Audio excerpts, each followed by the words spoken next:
কুষ্টিয়ায় বাংলাদেশ শ্রম আইন 2006 অনুযায়ী 2012 সাল থেকে কোম্পানির পাওনা মুনাফা, প্রভিডেন্ট ফান্ড, নিয়োগপত্র ও আইন বহির্ভূতভাবে বাইরে রাখা শ্রমিকদের চাকরিতে পূর্ণবহাল সহ 22 দফা দাবিতে অবস্থান কর্মসূচি করেছে ব্রিটিশ আমেরিকান টোবাকো কুষ্টিয়ার লিপ ফ্যাক্টরির মৌসুমী শ্রমিকরা।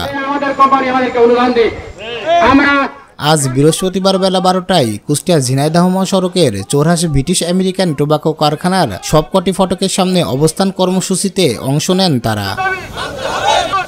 বাংলাদেশ শ্রমিক কল্যাণ ফেডারেশনের কুষ্টিয়া জেলা শাখার সভাপতি SM মহসিন আলী বলেন, ব্রিটিশ আমেরিকান টোবাকো কোম্পানির শ্রমিকরা তাদের ন্যায্য দাবি নিয়ে দীর্ঘদিন আন্দোলন করছে। তারা শ্রমিকদের সাথে না বসে তৃতীয় পক্ষের মাধ্যমে কথা বলার চেষ্টা করছে। টোবাকো কোম্পানিকে শ্রমিকদের সাথে বসে সমস্যা সমাধান করতে হবে।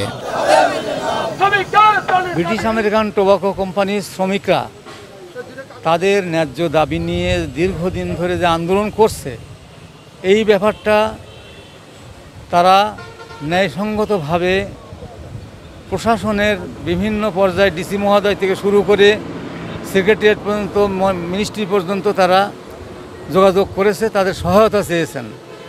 মিনিস্ট্রি থেকে চিঠি আসছে, অনেক ডকুমেন্ট আছে যেগুলো কোম্পানিকে শ্রমিকদের সাথে বসার জন্য অনুরোধ করেছে, কিন্তু তারা শ্রমিকদের সাথে না বসে বিভিন্ন তৃতীয় পক্ষের মাধ্যমে কথাবার্তা বলার চেষ্টা করছে। তো আমরা বাংলাদেশ শ্রমিক কল্যাণ ফেডারেশনের আমি কুষ্টিয়া জেলা সভাপতি। তো আমার পক্ষ থেকে আমি বলতে চাই যে ব্রিটিশ আমেরিকান টোবাকো কোম্পানি কুষ্টিয়ার জন্য একটা গৌরব। আমরা তার রক্ষা করার জন্য যত সহযোগিতা করার দরকার আমরা করব, কিন্তু এই কোম্পানির যে চালিকা শক্তি শ্রমিক, তাদের ন্যায্য দাবিগুলো তারা শ্রমিকদের সাথে বসে সমাধান করুক।